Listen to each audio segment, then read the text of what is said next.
न तो पुलिस का लाइफ का सच सिंघम है और न ही दबंग है। एनकाउंटर का मतलब है आमना सामना। इस किताब में साइबर अपराध की 12 कहानियां हैं।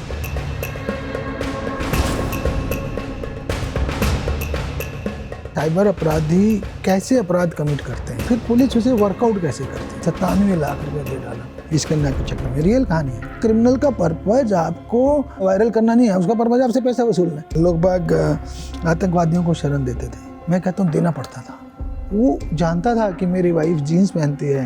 हमारे यूपी में 12 साल में 17 ट्रांसफर हुए। जब कोई अच्छा काम करता है तो चर्चा जरूर होती है। जब कोई लीक से हटके काम करता है तो चर्चा जरूर होती है। और चर्चा तब और ज़रूर होती है जब कोई आईपीएस ऑफिसर अपनी बुक लेकर आते हैं, क्योंकि इस बुक में वो तमाम किस्से होते हैं जो हकीकत बयां करते हैं। ऐसी एक बुक हमारे पास मौजूद है जिसका नाम है साइबर एनकाउंटर। इस बुक को लिखा है डीजीपी हैं उत्तराखंड के अशोक कुमार जी। सर बहुत बहुत स्वागत है आपका शो में। बहुत धन्यवाद। सर इस बुक का नाम जैसा कि है साइबर एनकाउंटर, तो ये नाम से कैसे प्रेरणा हुई? साइबर एनकाउंटर नाम क्यों रखा आपने? देखिए, एनकाउंटर का मतलब है आमना सामना। जी ठीक है, क्योंकि कॉमन पार्लेज में एनकाउंटर का मतलब हो गया एज इफ कि सामने वाले को मरना ही है। हाँ, मतलब जैसा आम आदमी समझता है एनकाउंटर मतलब कि बंदूक की गोलियां चल रही हैं और एनकाउंटर हो रहा है। तो एनकाउंटर का एग्जैक्ट वर्बल मीनिंग तो आमना सामना है। जी।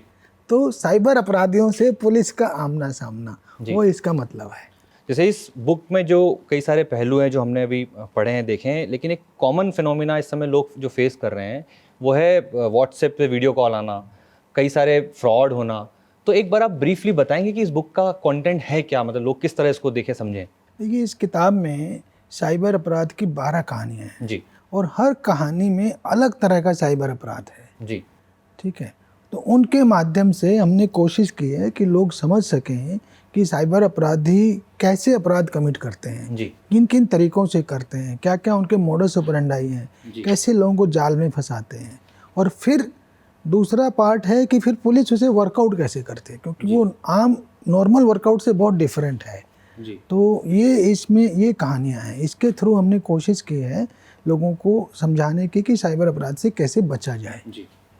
तो किताब की और बारीकियों पे बात करेंगे। इसमें एक नाम है अमिताभ बच्चन जी का जो भूमिका में लिखा हुआ है, तो ये कैसे आप तक उनका कनेक्शन कैसे हुआ इस बुक के साथ? हमने ईमेल के थ्रू रिक्वेस्ट किया था कि इस किताब का उद्देश्य लोगों को जागरूक करना है। साइबर अपराध आज की तारीख में पुलिस के सामने सबसे बड़ी चुनौतियों में से एक है, और आप जैसा महानायक अगर इसका फॉरवर्ड लिखेगा तो ज़रूर जो है लोगों में जागरूकता जाएगी। और उनके साथ भी साइबर क्राइम हुआ है, ऐसा हमारे नॉलेज है जो। तो उन्होंने बोला कि हम आपको बताएंगे। फिर किताब पढ़ी होगी, उनकी टीम ने पढ़ी होगी, और उसके बाद रिवर्ट किया कि हम ज़रूर लिखेंगे, और फिर लिखा भी, भेजा भी। अच्छा। जी। तो किताब से और सवाल होंगे, लेकिन कुछ सवाल चूंकि आप आईपीएस ऑफिसर हैं, दुनिया जानना चाहती है, समझना चाहती है। सुपर कॉप वाली इमेज होती है जी। तो मैं एक सवाल से शुरू करता हूँ कि जो एक आम आदमी होता है उसके लिए सुपर कॉप मतलब क्या? सिंघम, गाड़ियाँ चल रही हैं, गोलियाँ चल रही हैं, अपराधियों के पीछे एक सुपर कॉप भाग रहा है। तो इसमें जैसे जब मूवी में दिखाया कि जब सिंघम किसी अपराधी के पीछे होता है तो उसको कॉल्स आते हैं, थ्रेड कॉल्स आते हैं, फैमिली को थ्रेड कॉल्स आते हैं। तो आपके जीवन में कभी ऐसा मौका, कभी ऐसे फेज से गुजरे हैं आप? देखिए, ऐसा होता है जी। ठीक है ना। प्रॉब्लम क्या है कि जो मूवीज़ है ना उसको एग्जैजरेट करके दिखा देती है, क्योंकि न तो पुलिस का लाइफ का सच सिंघम है और न ही दबंग है। दबंग में वर्दी में ही डांस कर रहा है, और सिंघम में बिल्कुल super super super duper hero हो गया। तो ये सच्चाई इनसे थोड़ा दूर है। पर ये बात सच है कि हमारी लाइफ में ऐसे मौके आते हैं कि जब हमारे अपने लाइफ को खतरा होता है, जब हमारे अपने परिवार की लाइफ को खतरा हो सकता है या हो जाता है, तो ये होता है। पर उस रूप में नहीं जिस रूप में सिंघम में आप दिखाया देखते जाता हैं। जी हाँ, वो बहुत रेयर है, मतलब हजारों में से एक। ठीक है ना। तो जैसे आपका जो करियर रहा, शुरुआत आपने यूपी से ही की है जी। एक समय तक, क्योंकि अभी भी हम देख रहे हैं एनकाउंटर हुआ हाल ही में यूपी में, क्राइम को लेके एक अलग ही कहानियां हैं, अलग किस्से हैं। ऐसे कोई किस्से कहानी ऐसे हैं जो आपके नज़रों से होके निकले होंगे? नहीं, हमारे तो हजारों किस्से हैं। मेरी जो लाइफ की पहली किताब है खाकी में इंसान, हाँ, ह्यूमन इन खाकी, तो वो तो पूरी तरह से नॉर्मल क्राइम की कहानियों के ऊपर है। और उसके थ्रू ये कहने की कोशिश की गई है कि आखिरकार पुलिस भी वर्दी में इंसान ही है और कैसे उसे पीड़ित की उसको पीड़ा को समझना चाहिए, संवेदनशीलता से समझना चाहिए और कैसे फिर प्रॉब्लम सोल्व करनी चाहिए, चाहे वो किडनैपिंग की कहानी हो, गैंग रेप की कहानी हो या जो है माफिया के द्वारा एक्सटॉर्शन की कहानी हो, धमकी की कहानी हो, है ना, सुपारी की कहानी हो। तो वो सारी कहानियों के माध्यम से हमने इसमें कोशिश की। उसमें भी 16 कहानियाँ, 16 किंतु जैसे मैंने कहा कि लाइफ में तो हज़ारों ऐसे मौके होंगे। हाँ, मतलब आप एक पुलिस लाइफ में तो कई बार ऐसी कहानियाँ जो होती हैं जो चलती रहती हैं सतत, जो आपके सामने आती रहती हैं। नहीं मतलब एक कहानी लंबी खींचे ना खींचे, कई बार एक कहानी लंबी खींच जाती है। एक गैंग है, मुझे पकड़ना है, नहीं सफलता मिल रही, 6 महीना 1 साल लग जाता है, तो लंबी खींच गई। अदरवाइज कोई एक क्राइम हुआ, मुझे वर्कआउट हुआ तो वहाँ ख़त्म हो गया, फिर दूसरा शुरू। तो पर ये कहानियाँ डे टू डे बेस पे मतलब हंड्रेड्स में आती हैं हमारे सामने। जैसे आपके करियर के बारे में मैं पढ़ रहा था, मुझे हीरा सिंह एनकाउंटर के बारे में मैंने पढ़ा, बहुत बड़ा केस था वो आपके सामने। कुछ बताएंगे दर्शकों को उसके बारे में, कैसे आपने उसे एग्जीक्यूट किया? वो फेज था जब पंजाब में आतंकवाद था जी। उसकी छाया उत्तराखंड या यूपी की तराई में भी पड़ी। आज की डेट में वो नैनीताल जिले का पार्ट है, उधम सिंह नगर जिले का पार्ट है, तभी नैनीताल जिले का पार्ट था, पर वो यूपी का पार्ट था। और मैं वहाँ पे इलाहाबाद से प्रमोशन पे पोस्ट होकर के आया था। और वहाँ उस आतंकवाद से प्रभावित लगभग 100 केस हुए थे, ओवरऑल 100 घटनाएं, जिनमें करीब 300 लोग मारे गए, उनमें से 25 पुलिस वाले भी थे 300 में से। तो मैंने खाके में इंसान में दो कहानियों के माध्यम से कोशिश की है कि ये आतंकवाद की त्रासदी ने किसी को कुछ नहीं दिया, उसने सबको सिर्फ त्रासदी दी, चाहे वो पुलिस वाले हों, चाहे आम जनता हो, चाहे पुलिस वालों के परिवार हों, चाहे आतंकवादी हों, चाहे उनके परिवार हों। जी। तो सबके लिए त्रासदीजनक था। तो उसमें वो कहानी का लबोलबाब ये है कि कैसे आतंकवाद फैला, कैसे उस पर नियंत्रण पाया गया। जब मेरी पोस्टिंग हुई तो उससे एक दिन पहले बाजपुर में एक एनकाउंटर हुआ था, जिसमें पुलिस ने आतंकवादियों को गन्ने के खेत में घेरा था। रात भर घेरा डाले रहे और सुबह 4-5 बजे आतंकवादी जो है उस घेरे को तोड़ के AK-47 का बर्स्ट फायर करके भाग गए। उसमें 2 पुलिस वाले मर गए थे। तो इसलिए ये हुआ कि भाई पुलिस का एनकाउंटर सफल नहीं हुआ, असफल हो गया। इसलिए जो है मेरे मतलब वो जो अधिकारी थे तत्समय के वो हटा दिए गए, मैं वहाँ पे पोस्ट हुआ। तो जानिए जिस दिन मैं पहले दिन पोस्ट हुआ, मेरे को SSP को जो कॉलोन है, मैं SP देहात था जी, तो कॉलोन भी मुझे फॉरेस्ट में करना पड़ा था। अच्छा। ठीक है, SSP साहब जंगल में डेरा डाले हुए थे, इनकी कॉम्बिंग कर रहे थे, मतलब फील्डिंग लगा के बैठे थे कि उनको पकड़ना है आतंकवादियों को। तो मुझे आज भी याद है, मैं जब कॉलोन करने गया तो एक चारपाई में थे और सेब बना रहे थे। अच्छा। तो इसका मतलब मेरे पास पहले दिन से ये टास्क था कि इनको पकड़ना है, मतलब ये था, पकड़ना है जी। और 6 महीने बाद मुझे सफलता मिली, तो हमने उसमें बहुत जनता का बहुत साथ लिया। अच्छा। होता क्या था कि जो है लोग बाग आतंकवादियों को शरण देते थे, मैं कहता हूँ देना पड़ता था। AK-47 की नोक पे आके कौन मना करे? दहशत है, कौन डरे भाई? उसको दिख रहा है सामने खतरा जी। तो पुलिस बाद में वो चले जाते थे, पुलिस उनको पकड़ के जेल भेज देती थी। बिल्कुल ठीक है ना, शरण दी आपने आतंकवादियों को। मैंने रियलाइज किया है कोई खुशी नहीं दे रहे हैं, उनकी अपनी मजबूरी है, तो डर के वजह से दे रहे हैं। तो मैंने कहा देखिए, अगर आप हमें आके बता देंगे, कॉन्फिडेंस में बता देंगे, आपको कॉन्फिडेंशियल नाम रखा जाएगा और आपके जो है कोई आपके खिलाफ पुलिस कार्रवाई नहीं करेगी। ये एक कॉन्फिडेंस बिल्डिंग एक्सरसाइज थी, उससे ट्रस्ट बिल्डअप हुआ, विश्वास बढ़ा। जो सूचना मेरे पास 4 दिन बाद आती थी कि वहाँ आतंकवादी है, तो 1 दिन बाद आने लग गई।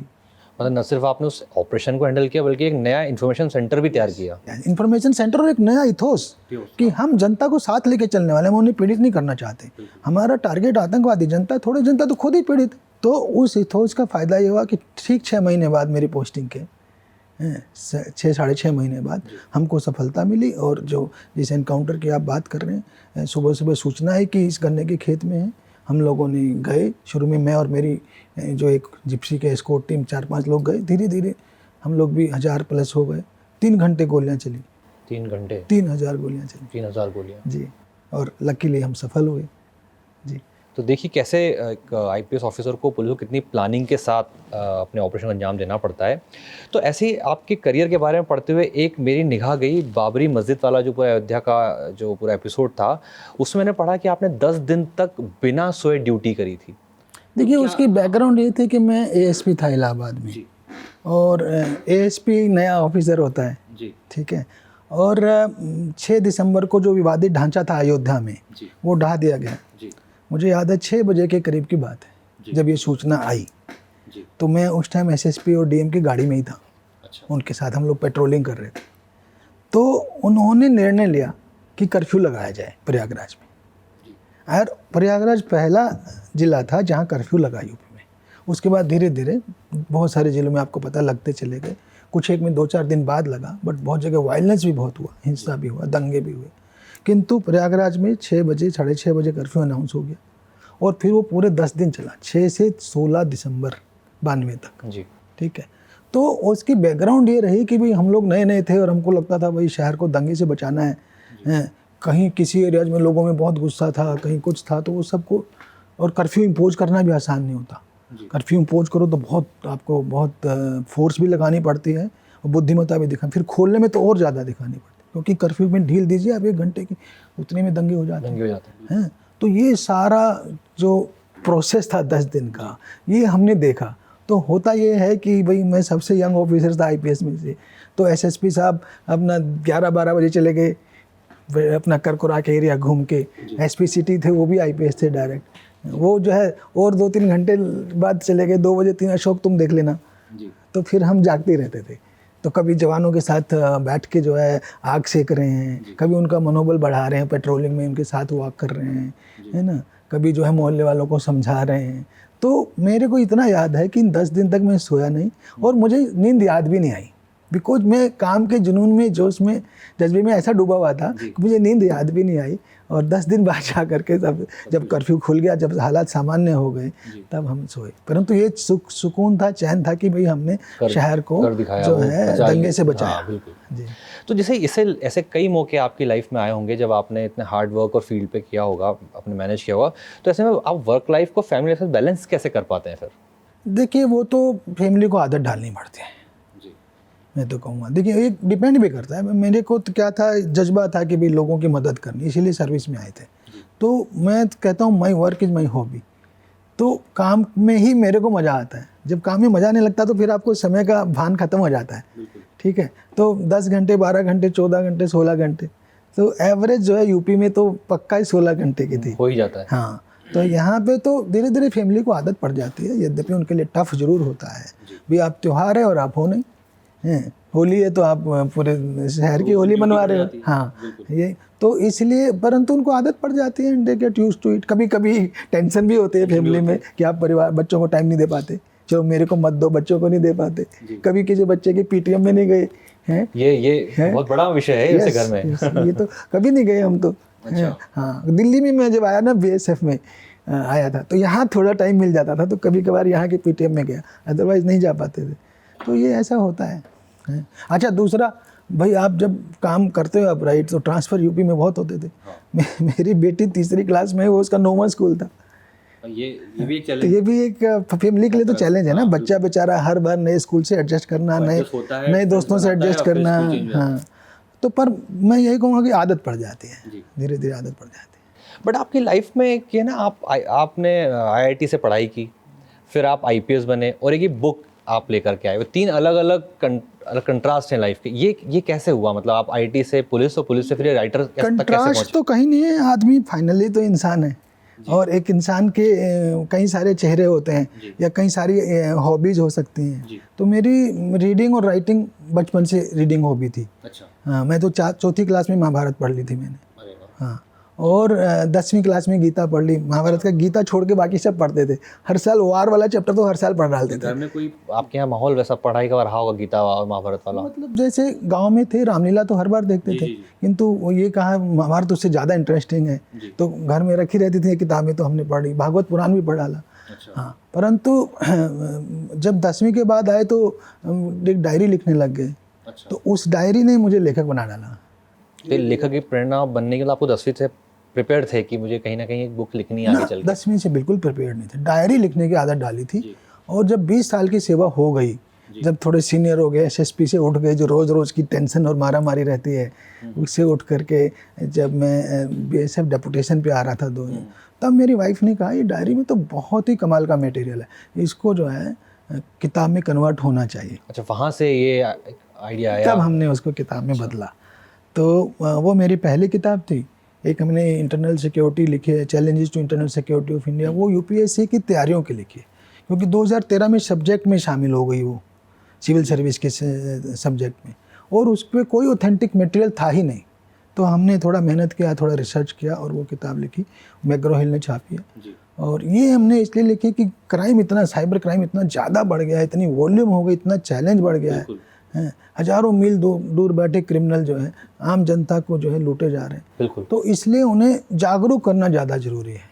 आपने इस बुक में एक कहानी का भी जिक्र किया है, गेस विश कन्या नाम से है, तो ये कैसे, कुछ अपने इसके कुछ केस स्टडी थी, कहीं कुछ सामने आए थे कुछ मामले? नहीं, तो सारे 12 इसमें कहानियाँ, 12 के 12 जो है ना मेजर मोडस ऑपरेंडाई हैं जी। और एक दो नहीं, हर बार केसेस ऐसे सामने आते रहे। जी। विश कन्या माने हनी ट्रैप, जी। मतलब आप सामने से एक फेसबुक रिक्वेस्ट भेजोगे या दूसरे मीडिया पे और आपने एक्सेप्ट कर लिया, पता चला कि वो तो रियल में कन्या नहीं, कोई क्रिमिनल बैठा नाइजीरिया में या कैमरून में है, और वो आपको महिला की तरह ऑपरेट कर रहा है, और उसने कोई डमी महिला से आपसे चैटिंग शुरू करा दिया और फाइनली उसके जाल में फंस गए, और धीरे धीरे जो इसकी पहली कहानी 97 लाख रुपये दे डाला इस एजेड आदमी ने। 97 लाख? हाँ, विश कन्या के चक्कर में, रियल कहानी है। बट हमने क्रिमिनल पकड़े, असली क्रिमिनल पकड़ के लाए, एक नॉर्थ ईस्ट से और एक साउथ अफ्रीकन। अच्छा, ये ऑपरेशन पूरा उत्तराखंड से आपने ड्राइव किया? यस, मतलब हमारी कमांड में। हाँ, बाकी हमारी टीम रहती है। आपकी टीम है, तो इसका पूरा एक अलग ही टीम होगी जो पूरा साइबर क्राइम और साइबर फ्रॉड के ऊपर काम करती है। हमने साइबर थाने 2 बनाए हुए हैं और वो एक सीईओ के अंडर में है वो, और वो सुपर एक्सपर्ट लोग हैं, उन्होंने देश के बेस्ट साइबर क्राइम्स वर्कआउट किए हैं। तो सर, इसमें जैसे अभी की स्थिति ये है, किसी के साथ भी ऐसी घटना होती है ना, वो आदमी डर जाते हैं, वो घबरा जाते हैं, इसमें करें क्या, और घबराहट में शायद गलत निर्णय ले लेते हैं। तो आप बता सकते हैं कि बेसिक चीज़ें क्या ध्यान रखनी है अगर ऐसा होता है किसी के साथ में? तो सबसे पहले क्या करना चाहिए, एक्शन क्या होना चाहिए उसका? एक तो हमें कभी अननोन लिंक को नहीं खोलना है जी। अननोन लिंक खोला तो आपका मोबाइल पूरा का पूरा क्लोन हो गया जी। पॉसिबल है, उसने इसी पर्पज से भेजा हो, तब आपकी सारी फोटो, सारे वीडियो, सारी चैट, सारे फ़ोन सब सुन रहा है दूसरा बंदा। बिल्कुल। तो आपको आपके साथ कुछ भी करेगा, ठीक है ना।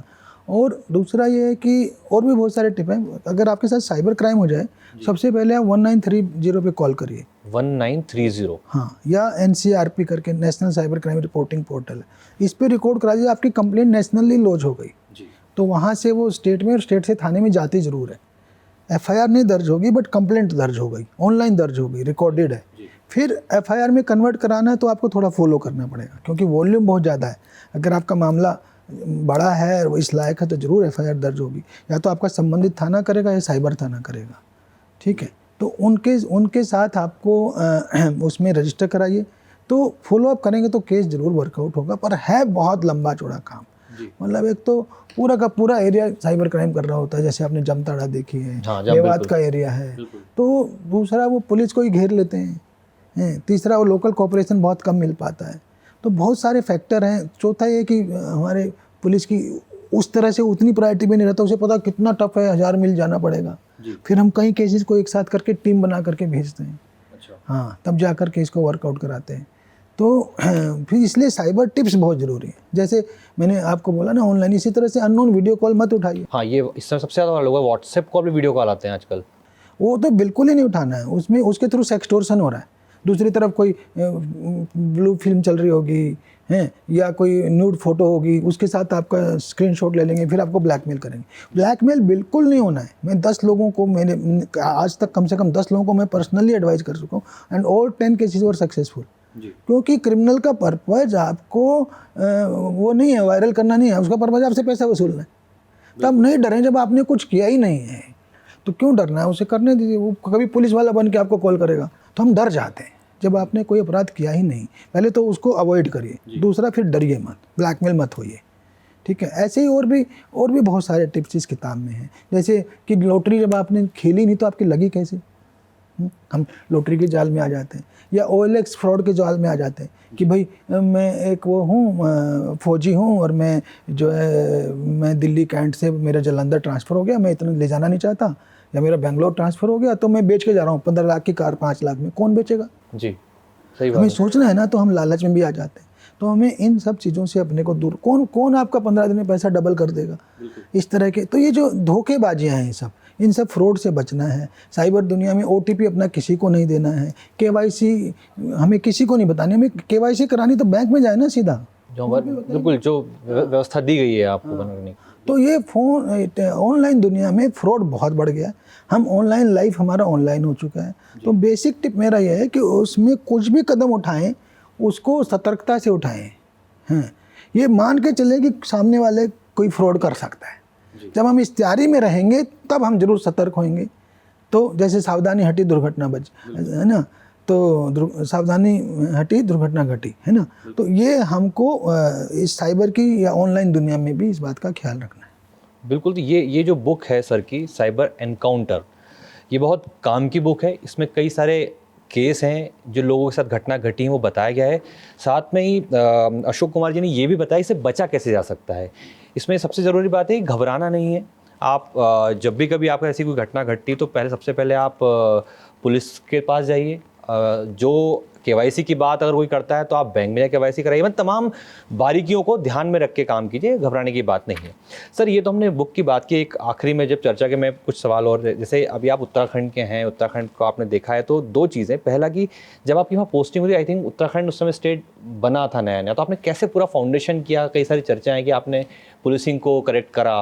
मैंने कहीं पढ़ा था कि आपने कैसे अलग अलग जगहों पे चीज़ों को सिस्टमेटिकली बनाया था। तो कुछ देखिए, उसके दो रूप हैं जो मैं कहूँगा जिसमें मैंने मेजर रोल प्ले किया है। एक तो है इंफ्रास्ट्रक्चर क्रिएट करने का। यूपी के टाइम में उत्तराखंड थोड़ा नेग्लेक्टेड एरिया था, पिछड़ा हुआ एरिया था। यहाँ की पुलिस तो पहाड़ों में तो रेवेन्यू पुलिस थी, थाने बहुत कम थे। जिला पुलिस मुख्यालय में पहले डिप्टी SP बैठते थे, बाद में SP आने लगे। तो वो इंफ्रास्ट्रक्चर बहुत पुअर था। तो एक तो मैंने उत्तराखंड पुलिस की जो इंफ्रास्ट्रक्चर है उसमें बहुत काम किया, यानी थाने, चौकी, पुलिस लाइन, घर, कॉलोनी, जवानों के लिए बैरक्स ये बनाना। तो इसमें बहुत ज़्यादा काम किया। एक तो मैं ये अपने को मानता हूँ। और दूसरा मैंने बड़ा रोल अदा ये किया है, यूपी के दिनों से चेंज लाया हमने कि हमने उत्तराखंड पुलिस को पीपल फ्रेंडली बनाया, विक्टिम ओरिएंटेड बनाया। जो मेरी किताब है खाकी में इंसान, वो यही कह रही कि हमें पीड़ित के साथ संवेदना दिखानी है। जो हमारे सिस्टम है उसमें जो रिच है, जो प्रभावशाली है, उसको तो जस्टिस मिल ही जाता है, कहीं ना कहीं से वो मैनेज कर लेता है, बात हो ही जाती है। हाँ, जस्टिस मैनेज कर लेता है। समझिए कि टर्म में सब आ गया मैनेज। बिल्कुल सही बात है, बिल्कुल। किंतु जो बेचारा पीड़ित है, जो गरीब है, जो असहाय है, उसी को तो न्याय की जरूरत है, क्योंकि दूसरा तो मैनेज कर लेता है और उसकी पहुंच नहीं है। इसलिए तो कह रहा हूँ उसको न्याय, और उसी को पुलिस की जरूरत है। किंतु ट्रेजेडी ये है कि हमारी पुलिस उसी की नहीं सुनती है, वो भी प्रभावशाली के और रिच की ज़्यादा सुनती है। तो मैंने कोशिश की कि पुलिस को विक्टिम ओरिएंटेड बनाए, पीड़ित केंद्रित बने, है ना। और आम आदमी के लिए दूसरा प्रयास है कि आम आदमी के लिए पुलिस फ्रेंडली हो। पुलिस से आदमी डरता है, क्यों डरता है भाई? पुलिस तो हमारी कॉमन सी चीज है, हमारी सुरक्षा के लिए बनी है, तो क्यों डरता है? डरना तो अपराधी को चाहिए, और वो बेखौफ होते हैं कई जगह, और वो बेखौफ हो जाते हैं। उल्टा हो रहा है ना, डरना पुलिस से अपराधी को चाहिए। आम आदमी को तो सुरक्षित फील होना चाहिए कि पुलिस आ गया, मैं सेफ हूँ। रिवर्स हो रहा है। तो ये हमने प्रयास किया उत्तराखंड पुलिस में, और काफ़ी हद तक सफलता मिली। यानी मैं कह रहा 100% हो गया, पर काफ़ी हद तक सफलता मिली। अब जहाँ भी जाएंगे उत्तराखंड पुलिस में, उसमें पीपल फ्रेंडली एलिमेंट देखेंगे, और ये तो लगभग पूरी सफलता मिल गई, मैं आपको बता दूं। किंतु विक्टिम ओरिएंटेड में 100% नहीं कहूँगा, पर काफ़ी हद तक सफलता मिली। जी। तो अभी के समय में क्या चैलेंजेस अभी आपके सामने? उत्तराखंड देख चूँकि पर्यटन स्थल भी है, तीर्थ भी है वहाँ पे, तो क्या चैलेंजेस फेस कर रहे हैं अभी आप? हमने 4 थ्रस्ट एरियाज आइडेंटिफाई किए, लेटेस्ट चैलेंज के 4 thrust area. Number 1 drugs, number 2 cyber crime, number 3 traffic, क्योंकि यात्रा बहुत है, आदमी बहुत आता है, तो ट्रैफिक मैनेजमेंट, सड़कें उतनी हैं नहीं, और नंबर 4 पे महिला सुरक्षा। ये हमने थ्रस्ट एरियाज बनाए, है ना, जिससे कि हमारा फोकस इनकी तरफ बढ़े और इन पे हम इस चुनौतियों से पार पा सकें। तो इसमें हमने काफ़ी सारी बातें की आपके साथ, बुक्स के बारे में बात की, हमने आपके करियर के बारे में बात की। कोई ऐसी बात निजी ज़िंदगी की जो आपके करियर के समय आपको, जैसे ना फैमिली कहते हैं ना, फैमिली साथ होती है आप कई मुश्किलें पार कर जाते हैं, ऐसा कोई किस्सा हो आपकी लाइफ का, तो वो एक बार आप दर्शकों से शेयर कर सकते हैं हमारे? अब वो याद करना पड़ेगा। मैं यही कह सकता हूँ कि मेरी वाइफ प्रोफेसर हैं अभी, और उनको शुरू से ही काफ़ी पुलिसिंग में मतलब एक्साइटमेंट रहा है, शौक रहा है। बल्कि शुरुआती दौर में तो मेरे साथ वो रात को पेट्रोलिंग में भी चली जाती थी। अच्छा। हाँ, तो वो भी IITian है, IIT रुड़की से PhD किया उन्होंने। तो इसलिए उन्होंने मतलब शुरू से साथ दिया है। और बहुत बार ऐसे मौके आते हैं, जैसे मैंने कहा, जहाँ फैमिली लाइफ में हम प्रॉब्लम होती है, पर उसमें भी उन्होंने फाइनली साथ दिया है, तो वो अच्छा लगता है। ऐसे भी मौके आते हैं कभी कभी जो है ना, कि एक मुझे वाइक है, अचानक आपने बात की तो पहली बार शायद मैं बोल रहा हूँ, हाँ, कि एक मैं क्रिमिनल को इंटेरोगेट कर रहा था हरिद्वार में, और वो काफ़ी बड़ा माफिया था, मतलब काफ़ी बड़ा, मतलब मर्डर, किडनैपिंग, सुपारी, है ना, एक्सटोर्शन, ठीक है ना, ये सब करता था। और उसकी इंटेरोगेशन कर रहे थे हम, तब हमें पता चला कि वो जानता था कि मेरी वाइफ जीन्स पहनती है, मेरी वाइफ इतने बजे वहाँ जाती है, तो मतलब वहाँ रेकी करता था। यस, वहाँ तक नज़र रहती है इन लोगों की। तो अब हमें समझ आता है कि देखो उनकी लाइफ में भी कहीं ना कहीं ये सब हमारी वजह से थ्रेट्स पॉसिबल है। सही बात। मतलब इसी से एक सवाल और, कि आपकी लाइफ में कभी कोई जयकांत सिंह रहा है? मतलब आपकी लाइफ में कोई जयकांत रहा है जैसे कि सिंघम की लाइफ में था? नहीं, ऐसे तो देखिए, मैंने कहा वो तो एग्जेजरेटेड रूप है, वो तो एग्जेजरेटेड रूप है जी। कुछ ना कुछ चैलेंजेस आते हैं, तभी भाई हमारे यूपी में 12 साल में 17 ट्रांसफ़र हुए हैं, हाँ, तो वो तो आते रहते हैं, पर मैं उसकी भी हमें आदत पड़ जाती है, मैं ये कहूँगा। बल्कि मैं दूसरी बात आज ऐड करूँगा कि हम लोग सब लोग जो मूवीज़ वगैरह पॉलिटिकल इंटरफेरेंस की तो बात करते हैं। तो सर बहुत बहुत शुक्रिया, आपने हमसे बात की, आपने अपनी बुक के बारे में बताया, आपने पुलिसिंग के बारे में बताया, आपने उत्तराखंड के बारे में बताया। तो हम दोबारा फिर कभी आपसे जुड़ेंगे किसी नए विषय के साथ में, नई बुक के साथ में, उम्मीद करेंगे आपके साथ। तो बहुत बहुत शुक्रिया। दर्शकों, हम फिर ऐसे ही किसी गेस्ट के साथ आपकी मुलाकात करवाएंगे जो कुछ अलग कर रहे हैं अपने काम के अलावा भी। बहुत बहुत शुक्रिया। आप बने रहिए जागरण.com के साथ। नमस्कार।